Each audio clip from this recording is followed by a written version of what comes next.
Hola, bienvenidos a una nueva videoclase del pre de ingeniería, en este caso de matemática para entrar a la UTN. Vamos a ver el tema de razones y proporciones y que ya sería la unidad 3 propiamente dicha de lo que corresponde con el cuadernillo. ¿Sí? Arranquemos. Pueden seguir o recuerden tener el cuadernillo a mano, algo para anotar, algún borrador o algo para ir tomando nota de por ahí las aclaraciones o los consejos que vamos alargando en el video y para poder seguir lo mejor posible el tema. ¿Qué es una razón? Una razón es un cociente indicado entre dos números reales. ¿Sí? Por ejemplo, dados dos números que sean A y B, considerando que B sea sí o sí distinto de 0, la razón o la relación entre ellos es A sobre B, es decir, A dividido B o pueden verlo como fracción. Esto se lee como A es a B. ¿Sí? Siempre encuentren A es a B, C es a D, 3 es a 4, 7 es a 20, se está refiriendo a esto, a una razón, a una división, a una relación. ¿Sí? ¿Qué es una proporción? Es una igualdad entre dos razones, justamente. Si tenemos cuatro números reales, A, B, C y D, con B distinto de 0 y D distinto de 0, los mismos determinan una proporción si tenemos que A sobre B es igual a C sobre D. Es decir, si A es a B, como C es a D. ¿Sí? Fíjense que B y D deben ser distintos de 0, igual que acá el B, porque si dividimos por 0, ¿sí? Obtenemos una indeterminación, es algo que tendería a infinito. Entonces, por eso, los denominadores tienen que ser siempre distintos de 0, tanto acá como cuando trabajamos con ecuaciones, etc. A los números que componen una proporción los llamamos. Si la proporción la vemos de esta manera, ¿sí? A sobre B igual a C sobre D, A y D serían los extremos, mientras que B y C son los medios. ¿Y por qué se lo llama así? Se lo llama así porque hay una propiedad fundamental para las proporciones que nos dice que cuando tenemos una proporción de esta forma, sí o sí, A por D tiene que ser igual a B por C. Es decir, que cuando nosotros presentamos una proporción, sí o sí, el producto de los extremos, A por D, tiene que ser igual al producto de los medios, B por C. ¿Sí? Esta proporción se cumple si este producto se cumple y este producto se cumple si esta proporción se cumple. Fíjense de todas maneras que lo que se está haciendo es simplemente un despeje. ¿Por qué? Y fíjense, B está dividiendo, lo paso multiplicando, D está dividiendo, lo paso multiplicando y me queda D por A igual a C por B. Es exactamente lo mismo que tenemos aquí. Vamos a algo práctico, sí, que ahí nomás tienen ya algo de práctica para empezar a entrar en calor. ¿Sí? Tienen un par de ejercicios en la página 1 y la página 2. De los cuales vamos a hacer un ejemplito de cada punto. Por ejemplo, el punto 1 dice que Martín y Pablo tienen ahorrados 4.500 pesos. La cantidad que aportó Martín y la cantidad que aportó Pablo guardan entre sí una relación como 5 es a 7. Tranquilamente me podría decir que lo que aportó Martín y lo que aportó Pablo tienen relación 5 a 7. Es otra forma de especificar lo mismo. ¿Cuánto aportó cada uno? Perfecto, acá vemos una relación o una razón aportada dentro de lo que sería una ecuación. ¿Por qué? Pues tenemos Martín y Pablo, queremos saber cuánto aportaron cada uno. Entonces, M va a ser Martín, P va a ser Pablo, ¿sí?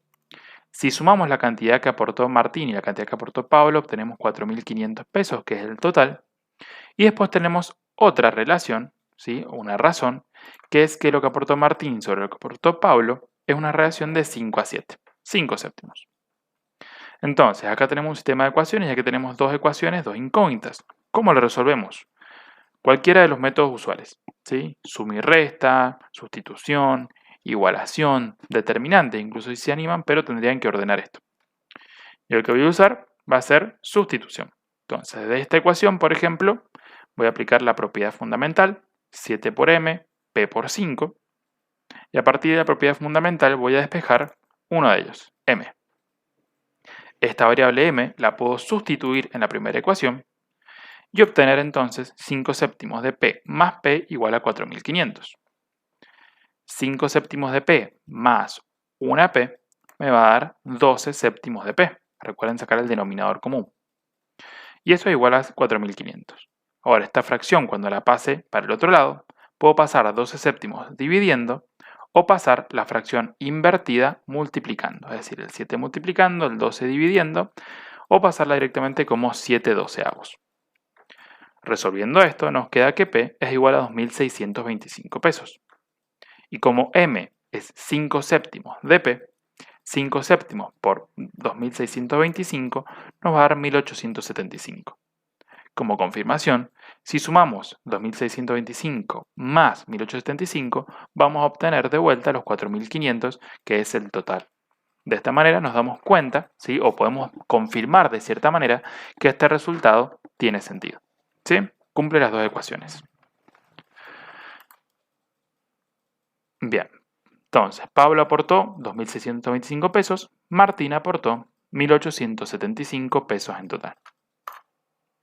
Punto 2. Vamos a hacer el A del punto 2 y el A del punto 3 para que tengan una idea de cómo enganchar estos ejercicios y puedan avanzar sobre ellos. En el punto 2, ¿sí? Nos dice que determinemos, si es posible, una proporción con cada uno de los siguientes cuartetos de números. Tanto A, B, C, D nos proporcionan 4 números y tenemos que buscar razones entre ellos para formar una proporción, ¿sí? Una proporción que se cumpla si es posible. Por ejemplo, acá podría tratar de decir, bueno, a ver, 2 sobre 4 es igual a 7 sobre 14. 4 sobre 7 es igual a 2 sobre 14. ¿Sí? 14 sobre 2 es igual a 7 sobre 4. ¿Sí? Ir probando combinaciones hasta encontrar si hay alguna proporción que nos sirva. En este caso, la que yo encontré, por ejemplo, es que la razón de 2 cuartos es a la razón de 7 sobre 14. ¿Sí? 2 es a 4, como 7 es a 14. Son iguales. ¿Sí? ¿Y cómo confirmo esto? Y si esto es cierto, tiene que cumplir la propiedad fundamental. Entonces, si esto es cierto, 14 por 2 tiene que ser igual a 4 por 7. 2 por 14 es 28. 7 por 4 también es 28. Entonces, esta proporción se cumple. ¿Sí?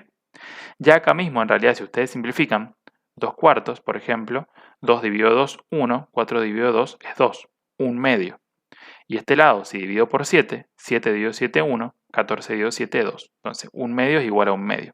Pero hay proporciones que son un poquito más complicadas que esta.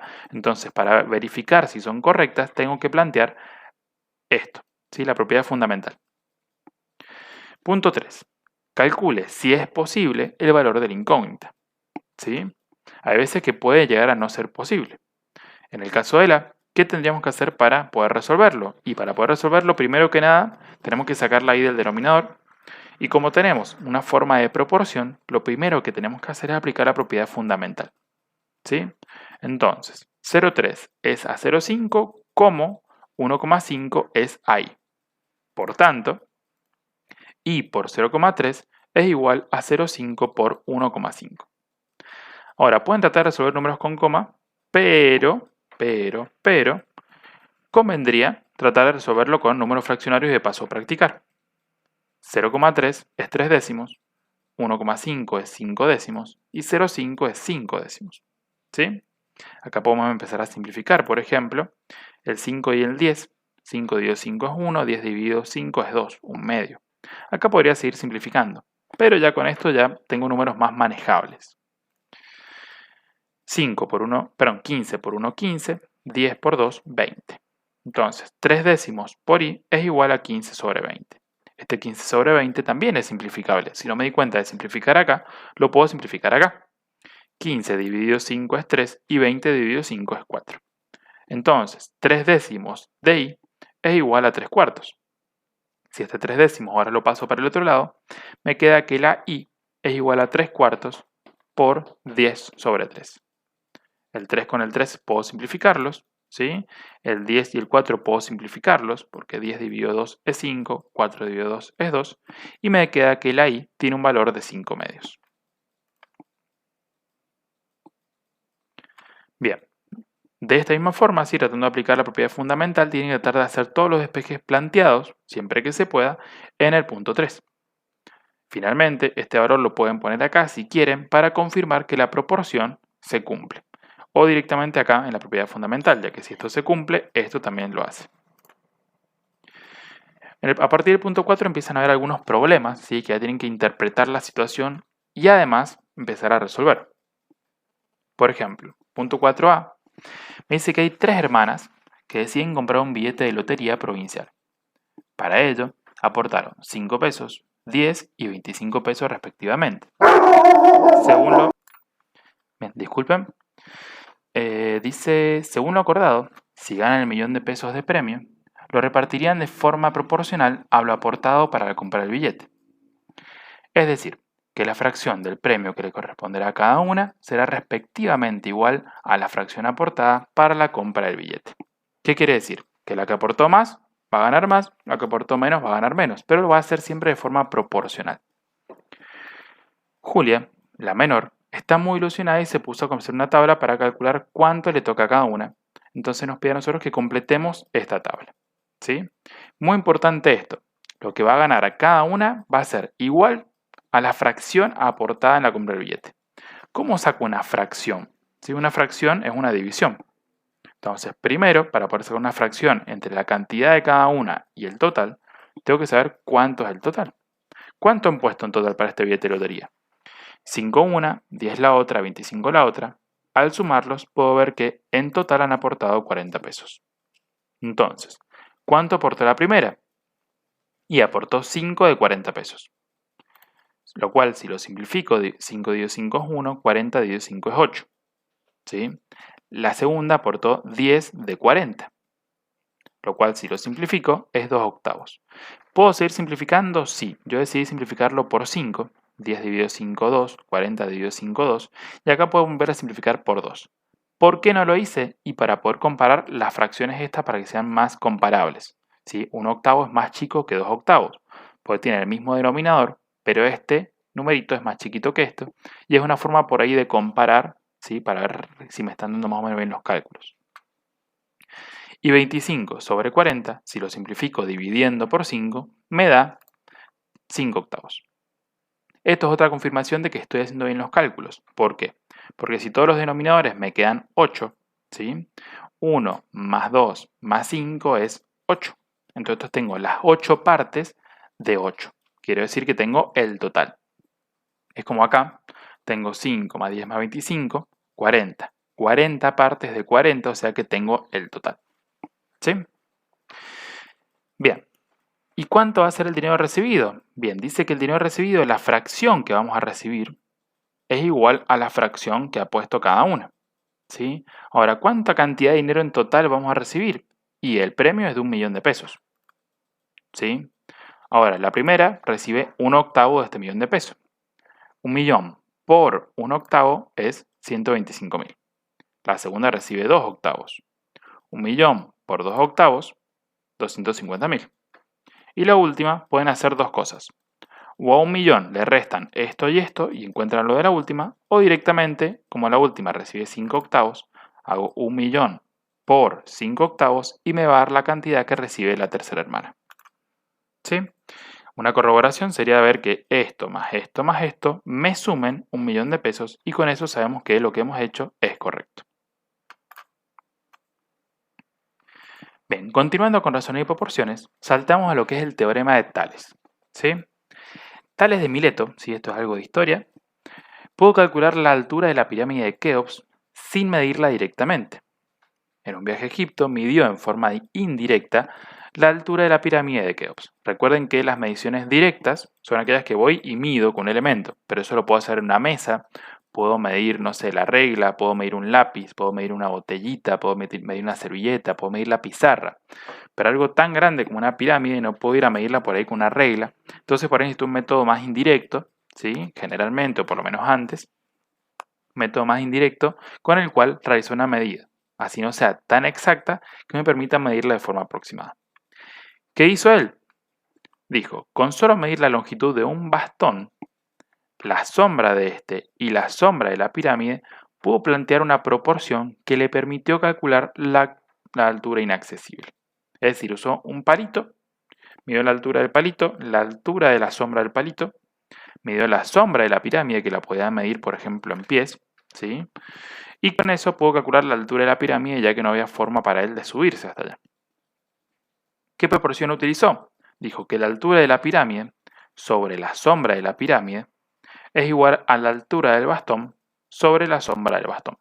Esa fue su proporción.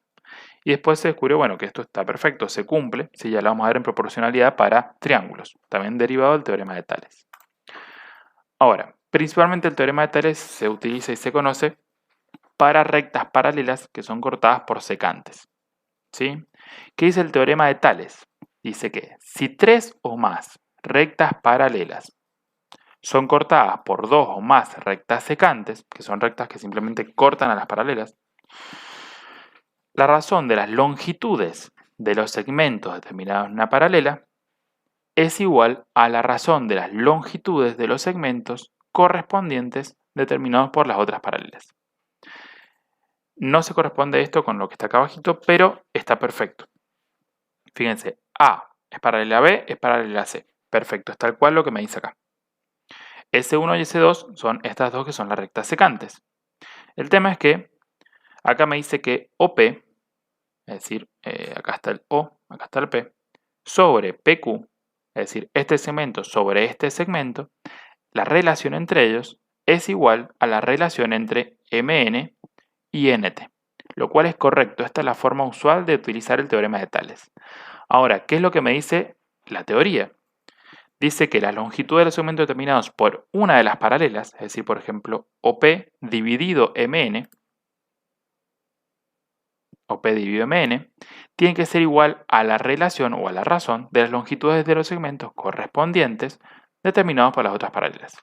Es decir, lo que me dice acá la teoría o el teorema es que O sobre P, ¿sí? Perdón, OP sobre MN, que son los segmentos determinados por estas paralelas, es igual a la relación de sus correspondientes, es decir, PQ dividido NT. Esta es la forma teórica del teorema de Tales. Ahora, ¿sí? Si este MN lo paso multiplicando para acá y este PQ lo paso dividiendo para acá, fíjense que les queda exactamente igual que este teorema.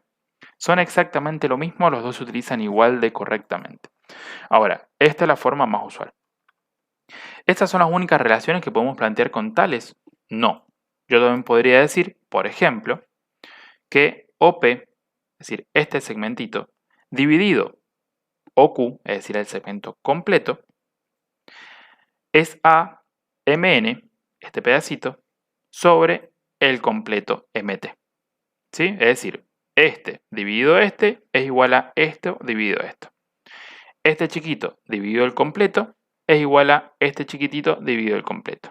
Y también puedo hacer que PQ dividido OQ, que es el completo, es igual a NT dividido MT. Todas estas relaciones son válidas y cualquiera las puede utilizar según los datos que tenga y lo que yo quiera averiguar. ¿Sí? Bien, algo práctico.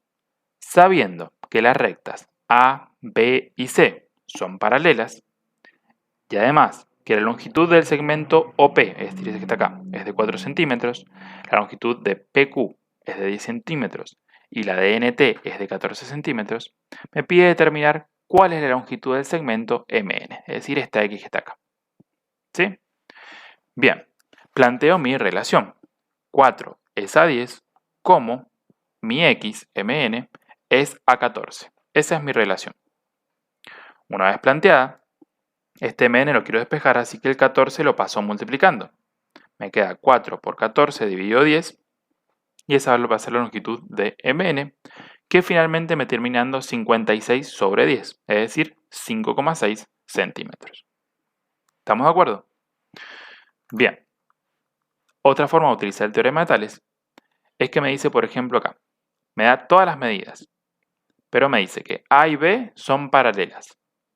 ¿Podemos afirmar, podemos confirmar que C también es paralela a A y a B? Para confirmar esto, hay que ver si se cumple Tales entre los segmentos que yo conozco. Este es otro problema en el cual me dice que 4 centímetros mide OP, 6 mide PQ, 8 pide MN y 12 mide NT. Si las relaciones de 4 a 6 es igual a 8 a 12, quiere decir que se cumple el teorema de Tales y quiere decir que A, B y C tienen que ser obligatoriamente rectas paralelas. ¿Sí? Entonces, si 4 es a 6 como 8 es a 12, el teorema de Tales se cumple y por tanto son rectas paralelas. como esta relación es exactamente igual a esta, se puede decir que se cumple tales y por tanto son paralelas. ¿Sí? Si quieren otra confirmación, lo que pueden hacer es aplicar la propiedad fundamental. 6 por 8 les va a dar exactamente lo mismo que 4 por 12. ¿Sí? Bien, continuando, tenemos el teorema de Tales aplicado a triángulos. ¿Sí? Si nosotros tenemos un triángulo, ABC, y se traza un segmento paralelo, BC, a uno de los lados del triángulo, se obtiene otro triángulo, AB'C', cuyos lados son proporcionales a los del triángulo ABC. ¿Qué significa esto en castellano? Bien, ahí fíjense donde tiene un dibujito que acá lo vamos a representar. Tenemos un triángulo ABC. ¿Sí? Si tomamos uno de sus segmentos, por ejemplo, la base, y trazamos un segmento paralelo a este, ¿sí? Por eso también se llama B'C', porque no es B y C, sino que hacemos un segmento paralelo, trasladamos acá y hacemos un segmento paralelo. Y ahí dejamos el segmento paralelo, que se va a llamar BC. Acá arriba se forma otro triángulo, AB'C'. Y este triángulo, ¿sí?, tiene dimensiones que son proporcionales a las del triángulo original. ¿Cómo se representa eso? Y para decir que son proporcionales, es porque se forman proporciones. ¿Cómo son esas proporciones? Son las que usó Tales para medir la pirámide de Keops. AB, que es el lado este del triángulo grande, es AB, es decir, el lado del triángulo chiquitito, como AC del triángulo grande es AC del triángulo chiquito, y BC del triángulo grande es ABC del triángulo chiquito. ¿Sí? Es decir, que estas razones son todas iguales y por tanto se cumple una proporcionalidad entre los lados del triángulo. ¿Sí? Pueden hacer también al revés, del chiquito al grande, es decir,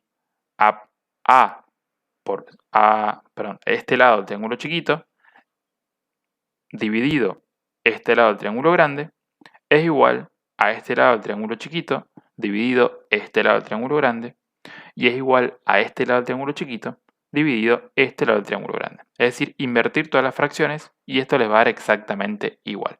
¿Sí? Es como si todo esto lo elevaran a la menos 1, por así decirlo.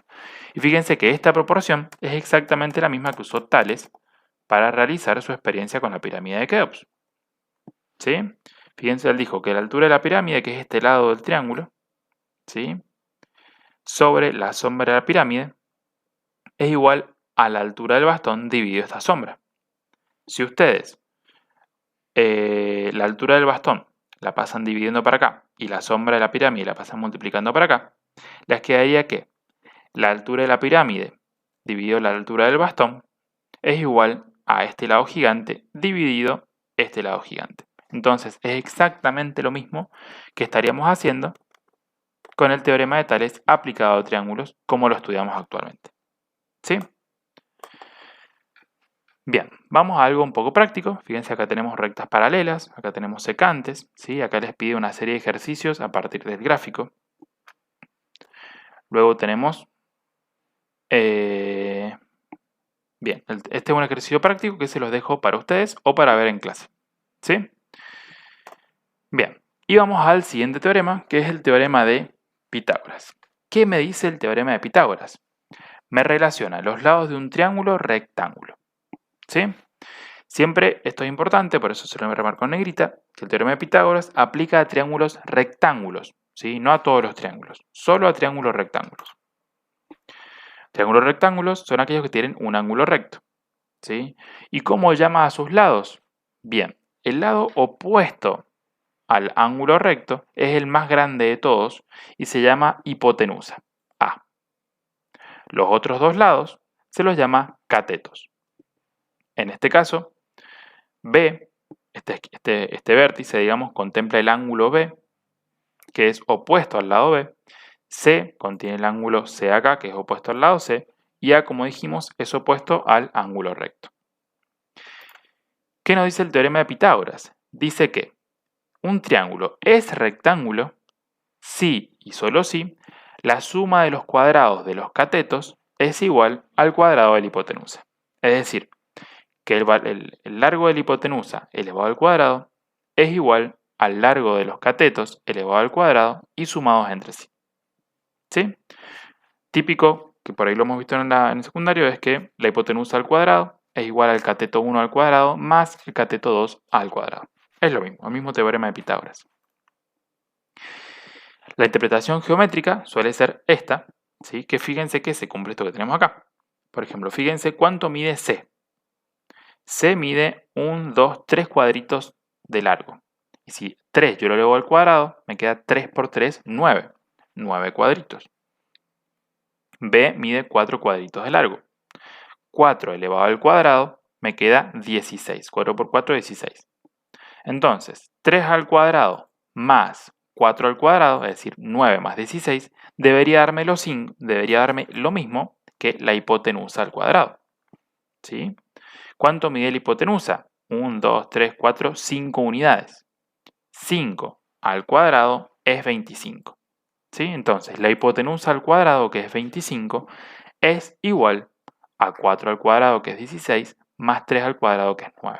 9 más 16, 25. Y esta es la interpretación por ahí geométrica que se suele hacer del teorema de Pitágoras para comprenderlo de forma un poco más gráfica.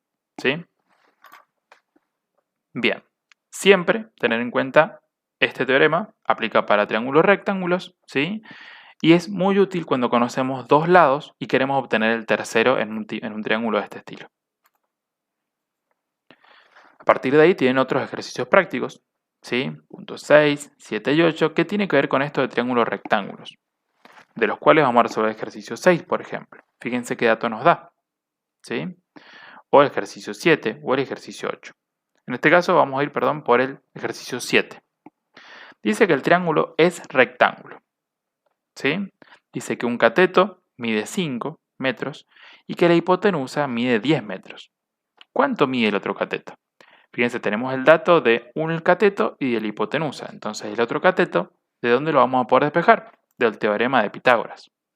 Supongamos que A es la hipotenusa, B y C son los catetos.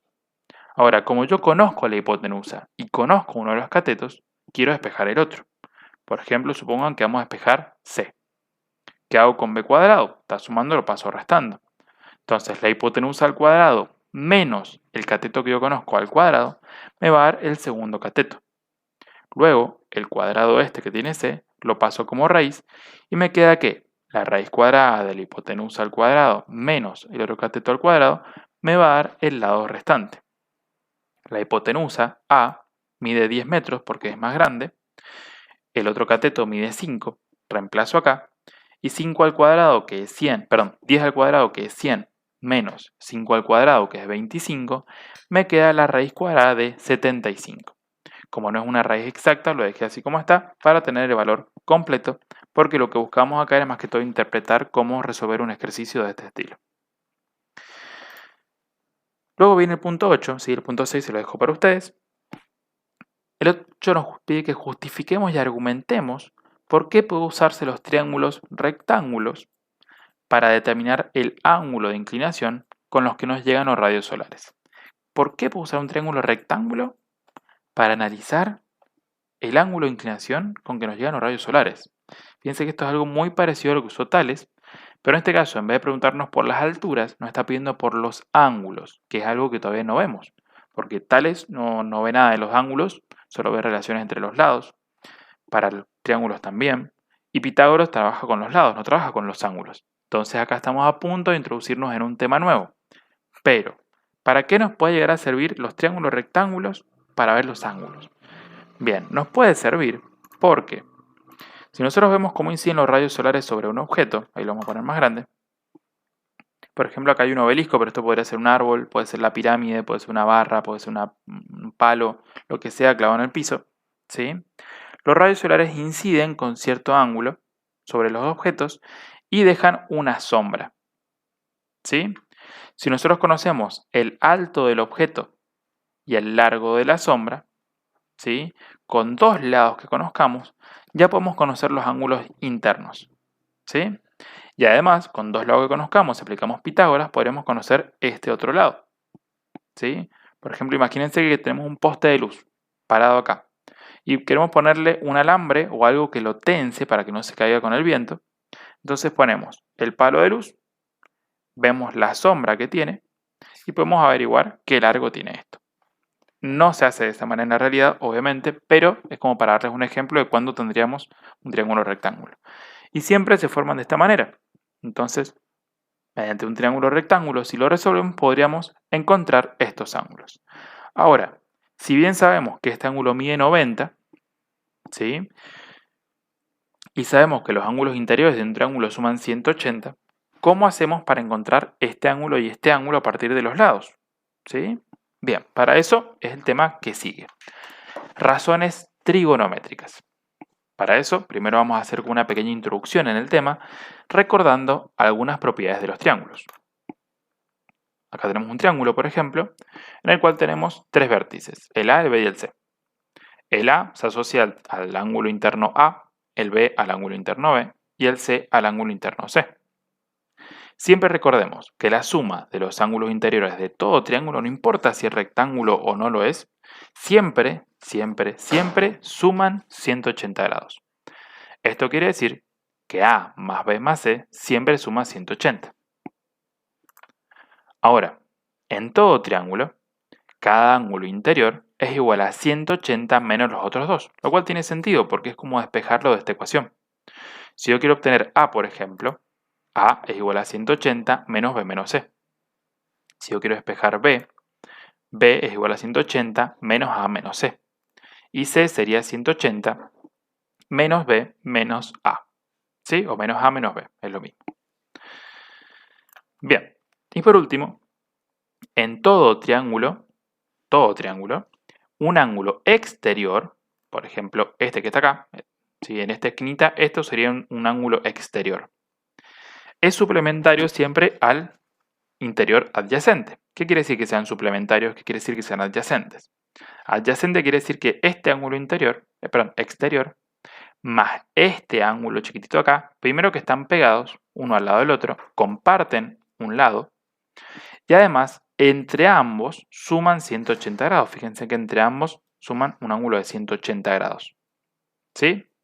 Entonces, en todo triángulo, un ángulo exterior es suplementario al interior adyacente, es decir, que suman 180 grados entre sí, y además, este ángulo exterior es igual a la suma de los otros dos ángulos internos, que no son este.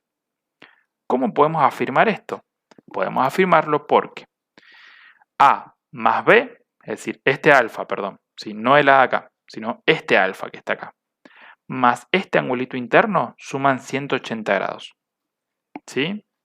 Y además, este ángulo, este y este, suman 180 grados también.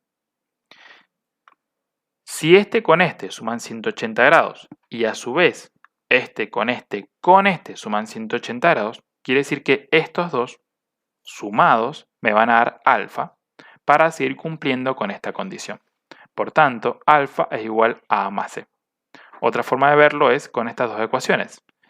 Si alfa más B es 180 y alfa a su vez es A más C, si yo este alfa lo sustituyo acá, me queda que A más C más B es 180 grados, lo cual es correcto porque la suma de los ángulos interiores de un triángulo debe ser 180 grados. ¿Sí?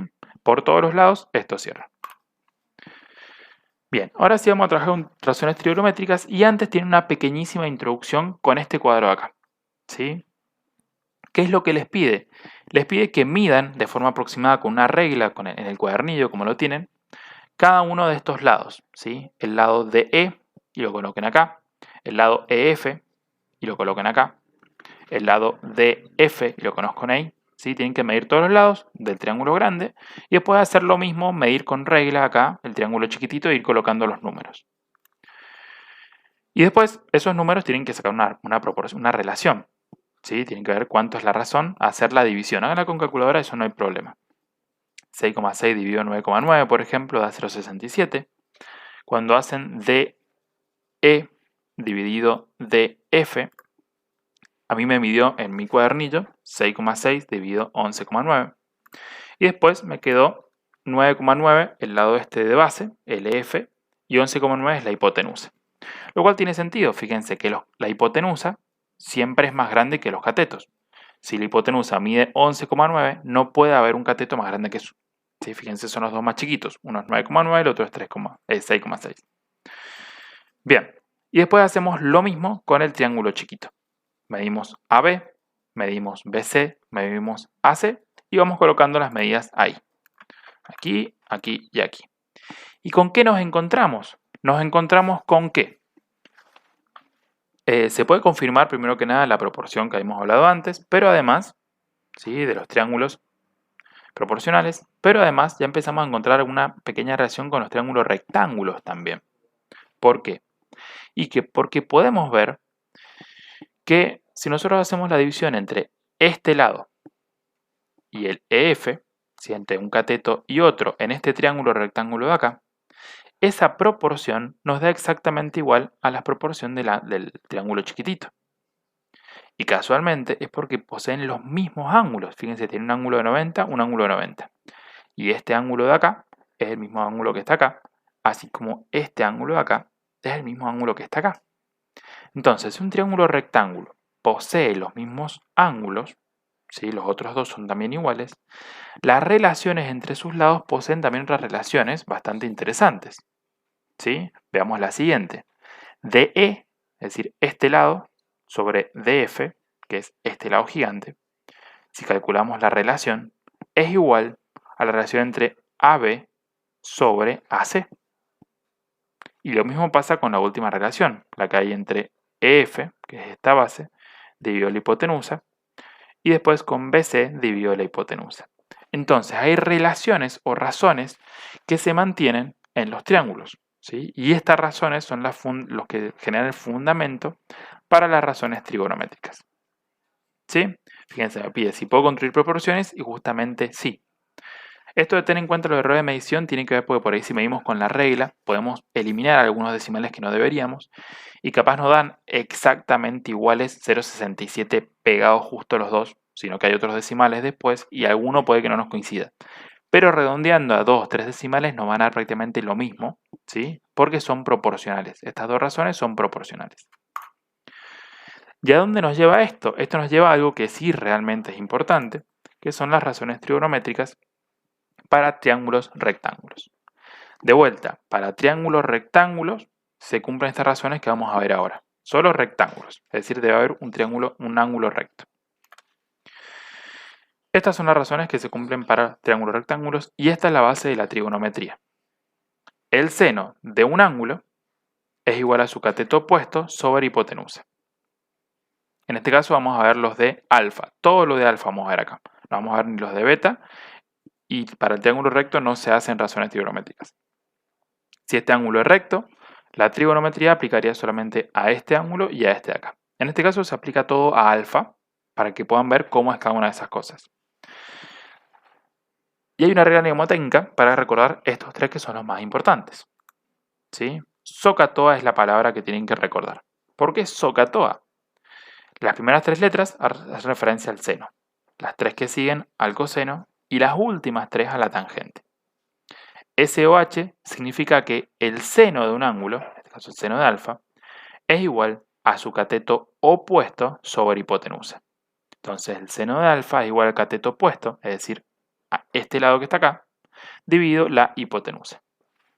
El coseno de un ángulo es igual al cateto adyacente, por eso la A, sobre hipotenusa. El coseno de alfa es igual al cateto adyacente, es decir, al que tiene pegadito, dividido la hipotenusa. Mientras que TOA hace referencia a la tangente. Tangente de un ángulo es igual al cateto opuesto sobre el cateto adyacente. Tangente de alfa es igual al cateto opuesto, es decir, el que está enfrente, dividido el cateto adyacente, es decir, el que está pegadito. Y esa es la tangente del ángulo. Y luego están estas otras tres relaciones trigonométricas, que son la cosecante, que es la inversa del seno, la secante, que es la inversa del coseno, y la cotangente, que es la inversa de la tangente. Ojo, no confundan, que es un error muy común, relacionar el coseno con la cosecante y el seno con la secante. Se parecen, pero justamente no. El seno es la inversa de la cosecante, fíjense que están dadas vueltas. En vez de ser cateto opuesto de alfa sobre hipotenusa, es hipotenusa sobre cateto opuesto. Este es adyacente sobre hipotenusa, este es hipotenusa sobre adyacente. Este es opuesto sobre adyacente. Este es adyacente sobre opuesto. ¿Sí? Atenti a esos detalles. Bien, ¿para qué nos pueden servir estas relaciones? Por ejemplo, fíjense, cuando tenemos un ángulo, ¿sí? Tenemos un lado y otro ángulo. Nos pide, dado el siguiente triángulo rectángulo en A, quiere decir que es rectángulo que tiene un ángulo recto en este punto, donde el lado A mide 2 centímetros y el ángulo beta mide 60 grados, me pide encontrar los elementos restantes. Es decir, que como es rectángulo, yo ya conozco este ángulo, y por ser rectángulo, solamente con un angulito y un lado, yo puedo encontrar todo lo demás. ¿Cómo lo hago? Bien, tengo que saber quién es quién. Beta es este ángulo de acá. A sería, por ejemplo, mi hipotenusa de este triángulo rectángulo, pues está enfrentado al ángulo recto. Ahora, ¿cómo encuentro todo lo demás? Y por ejemplo, yo ya conozco que este ángulo mide 90 y que este beta mide 60. Como yo sé que los ángulos interiores deben sumar 180 grados, para obtener este angulito de acá, yo puedo hacer 180 menos los ángulos restantes.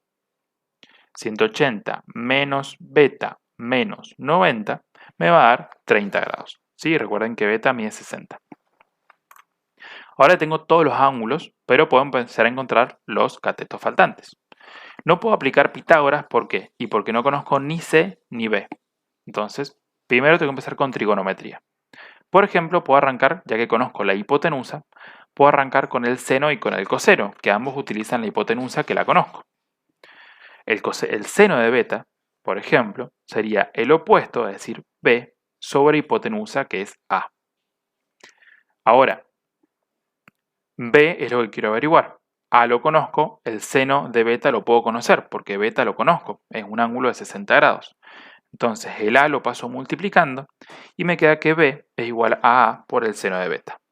A mide 2 centímetros, seno de beta es el seno de 60 grados, y al calcular esto en una calculadora, que ahora sí ya pueden usar la calculadora libremente porque para el seno, coseno y tangente la necesitan, 2 por el seno de 60 grados me da aproximadamente 1,732 centímetros.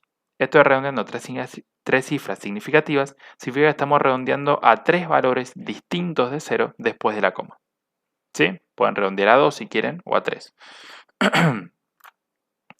Después, por ejemplo, utilizando el coseno, ¿sí? El coseno de ese ángulo, que es igual al cateto adyacente, es decir, AC, dividido la hipotenusa. ¿Se recuerdan que estamos utilizando el ángulo beta?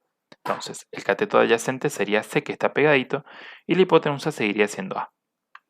Como el coseno de beta es igual a C sobre A, si A, que es la hipotenusa, la paso multiplicando, me queda que C es igual a A por el coseno de beta. 2 por el coseno de 60 me va a dar justamente 1 centímetro y esa es la medida de B. Finalmente se hace una verificación, a ver si esto que estamos haciendo está bien, y la verificación puede ser, por ejemplo, por Pitágoras. Ya que ahora tenemos la longitud de todos los lados, podemos ver si se cumple esto, por eso el signo de pregunta. ¿Se cumple que la hipotenusa al cuadrado es igual a la suma de los cuadrados de los catetos? Veamos. La hipotenusa, que vale 2 centímetros, al cuadrado es 4. Ahora, b al cuadrado más c al cuadrado, ¿es realmente 4? Acá hay un tema con los decimales, nunca nos va a dar exactamente 4 si no tomamos todos los decimales de acá. Pero aproximadamente 1,732 al cuadrado más 1 al cuadrado, si ponen la calculadora les va a dar 3,998, casi 3,999, que es prácticamente, redondeando, es 4, ¿sí? El error es mínimo. Así que se puede decir que se cumple el teorema de Pitágoras y por tanto todos los datos obtenidos son correctos. ¿Sí? Bien. Otra forma, por ejemplo, dice, dado el siguiente triángulo rectángulo en A, quiere decir que acá tenemos un ángulo recto, donde el lado A mide 10 centímetros, ¿sí? Tenemos la hipotenusa nuevamente, y el lado B mide 6 centímetros. Calcule las medidas de los restantes elementos, utilice calculadora. Me falta C, que como tengo dos lados, puedo utilizar Pitágoras para obtener C, por ejemplo. A, sé que mide 90 grados, pero me siguen faltando estos dos ángulos. Entonces tengo que trabajar seguramente con trigonometría para relacionar los lados con los ángulos. El seno de beta, por ejemplo, es igual al cateto opuesto sobre hipotenusa. Como yo conozco el cateto opuesto B, que mide 6, y conozco la hipotenusa, que mide 10, puedo calcular el seno de beta. Y luego, que la he encontrado, el seno de beta es 0,6, puedo ir a la calculadora y despejar beta. ¿Cómo despejo el beta de la calculadora? Bien, si yo ya tengo el seno de beta, que es 0,6, puedo hacer el arco tangente de 0,6 y obtener el ángulo. ¿Cómo hago el arco tangente en la calculadora? Bien, aprieto la tecla Shift, aprieto la tecla de seno y me va a aparecer un seno a la menos 1, que sería el arco tangente. ¿Sí? Es como pasar el seno para el otro lado, lo paso como, perdón, arco seno. ¿Sí? Seno a la menos 1 es el arco seno. Así como el coseno a la menos 1 sería el arco coseno y la tangente a la menos 1 sería el arco tangente. Entonces hago el arco seno de 0,6 y me va a dar el ángulo beta, que es 36,87 grados. Después podemos hacer, por ejemplo, el coseno de este angulito y es igual al cateto adyacente, es decir, el cateto que está pegadito sobre la hipotenusa. ¿Sí? ¿Por qué siempre quiero usar el B y el A? Y porque el seno lo conozco. Entonces, según el ángulo y los datos que tenga, es de usar seno, coseno, tangente. Para el beta, conocí el opuesto y la hipotenusa, así que uso el seno. Para este, conozco el adyacente y la hipotenusa, así que uso el coseno. ¿Sí? Que es B sobre A, 6 sobre 10, 0,6 también.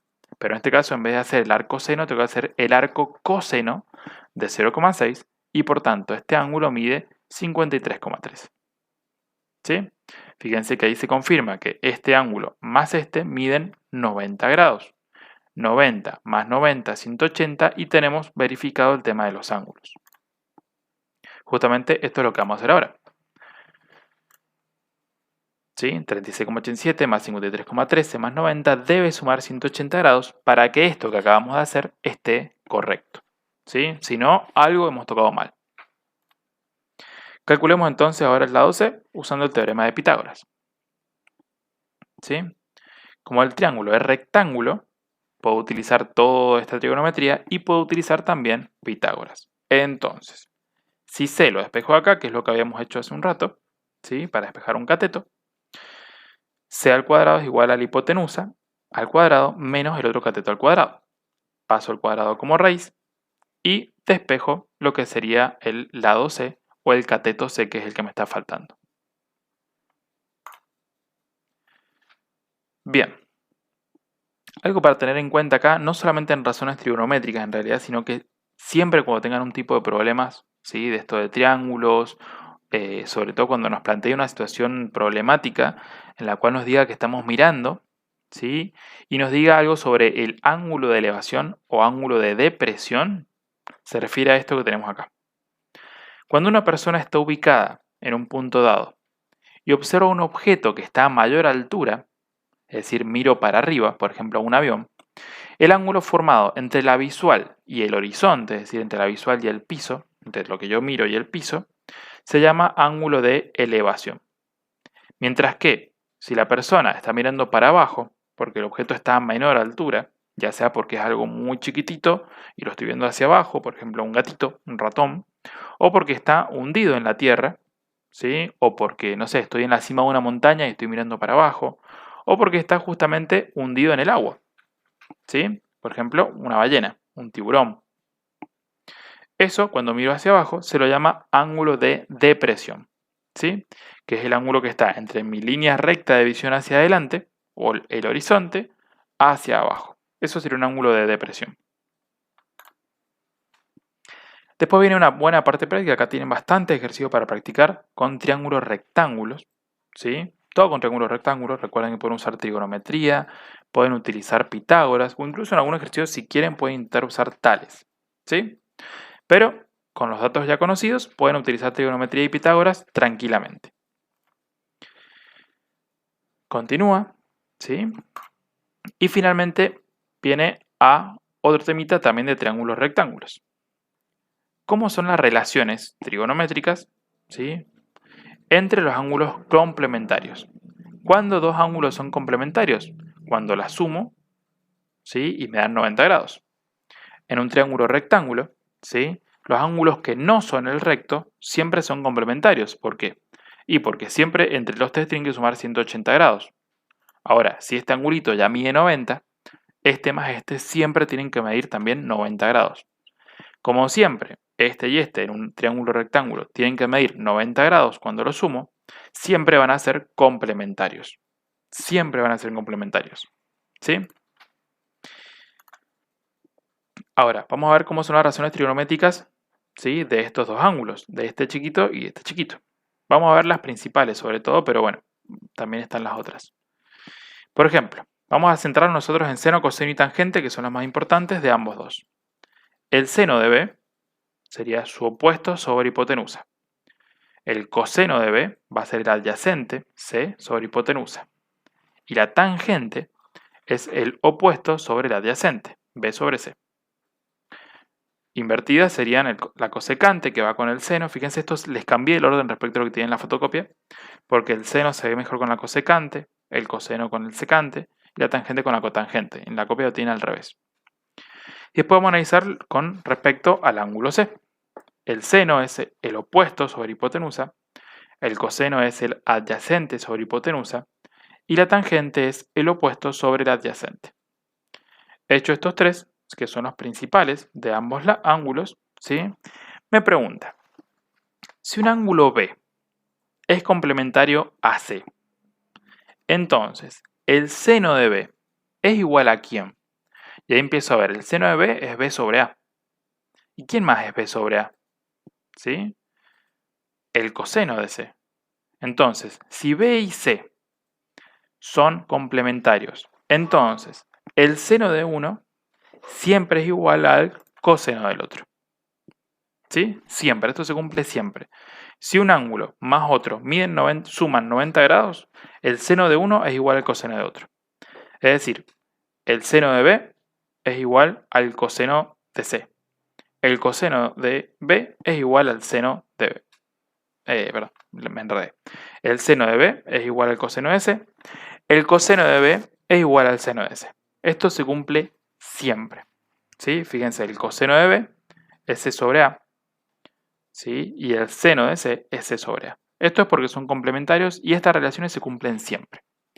¿Qué otra relación se cumple? Y que si son complementarios, la tangente de B es igual a la cotangente de C.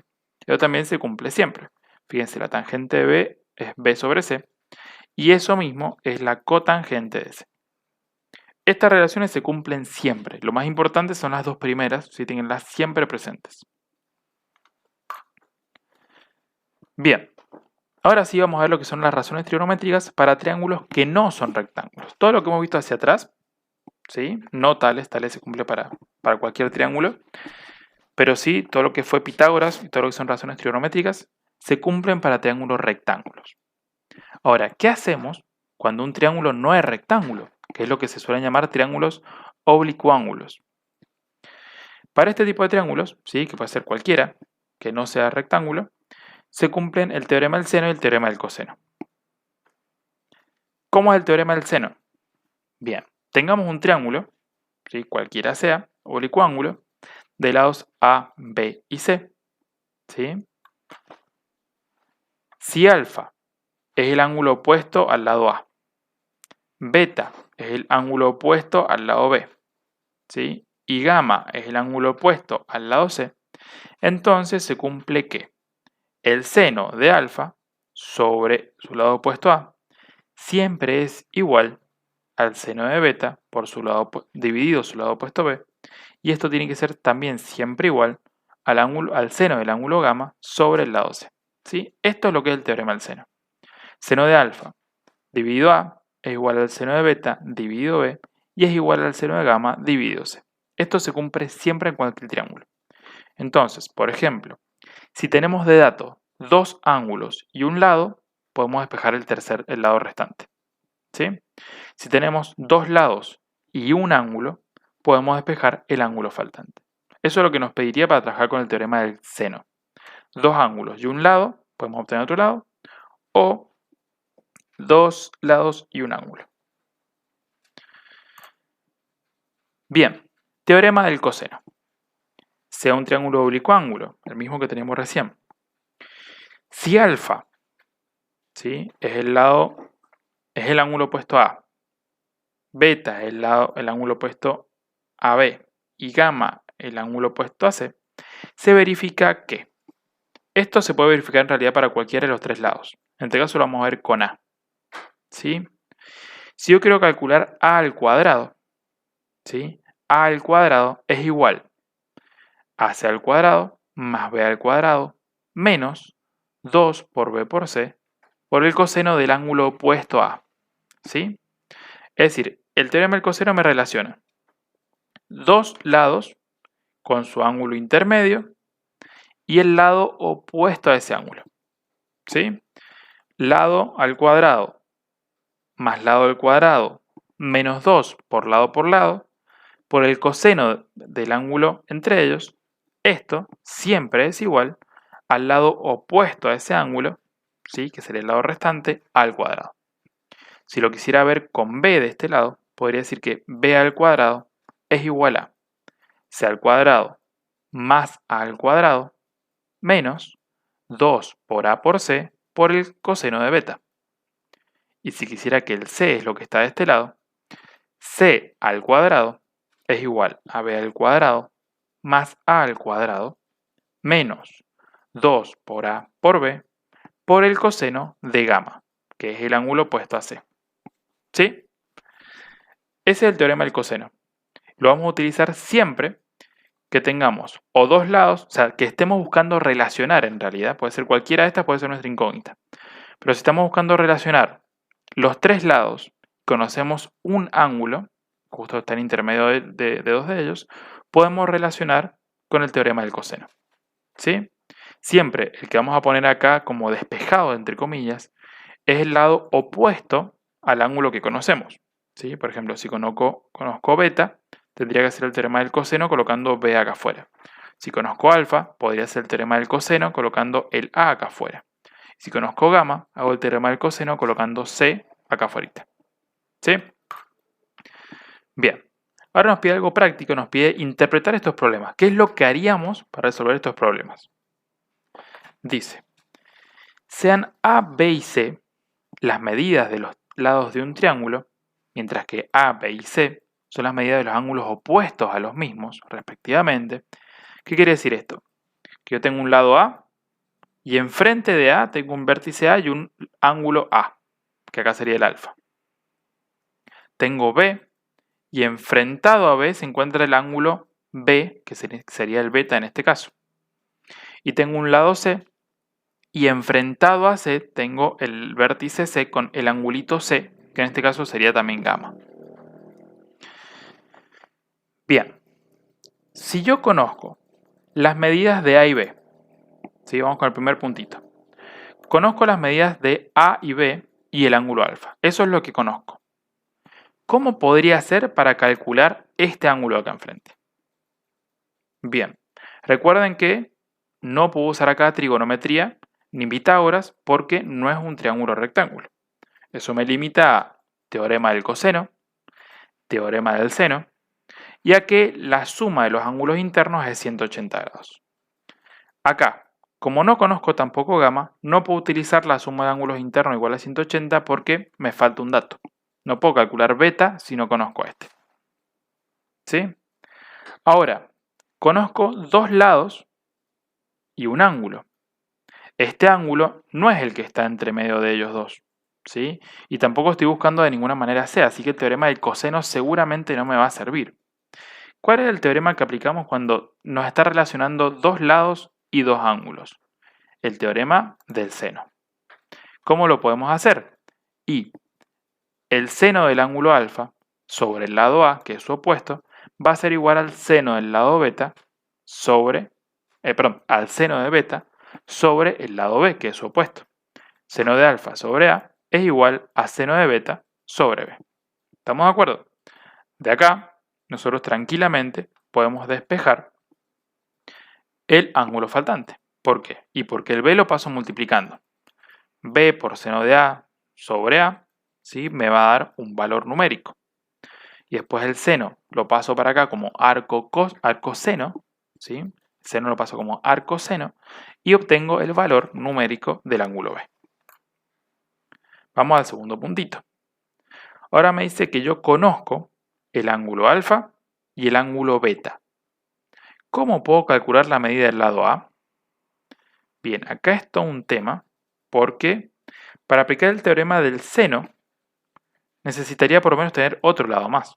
¿Sí? Por ejemplo, puedo hacer seno de alfa, seno de beta y calcular A, pero necesitaría por lo menos B, o de alguna manera C.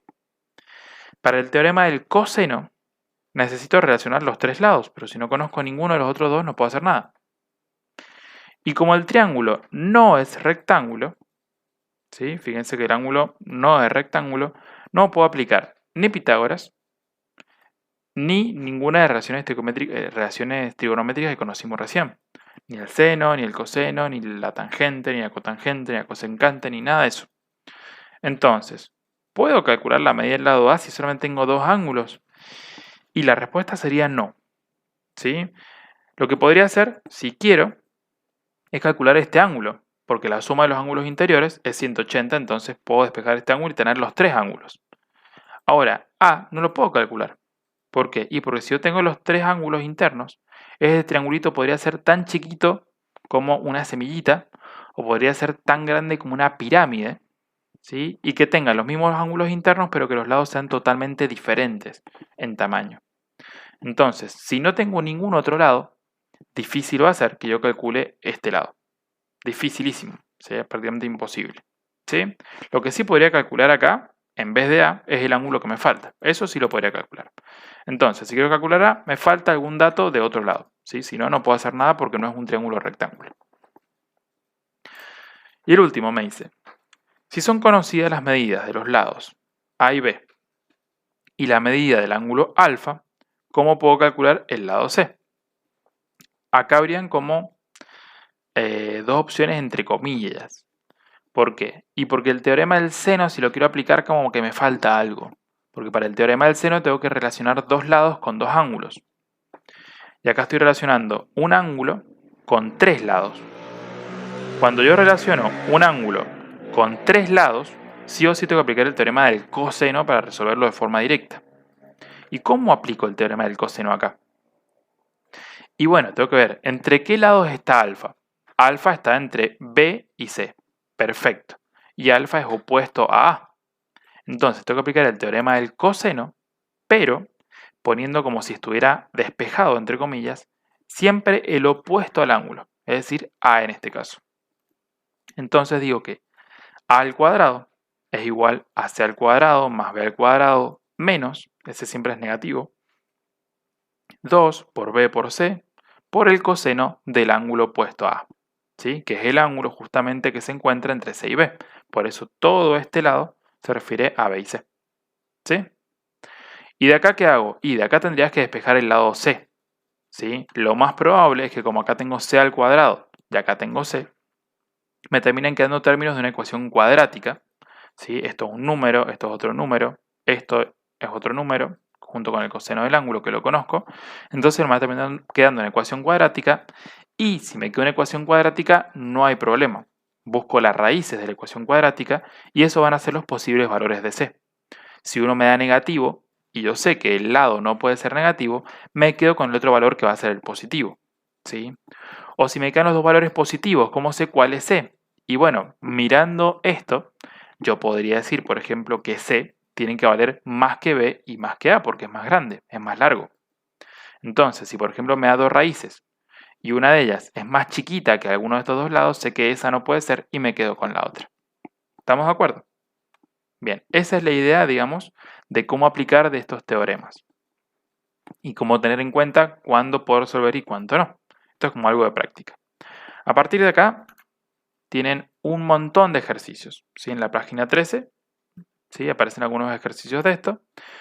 Página 14, más ejercicios.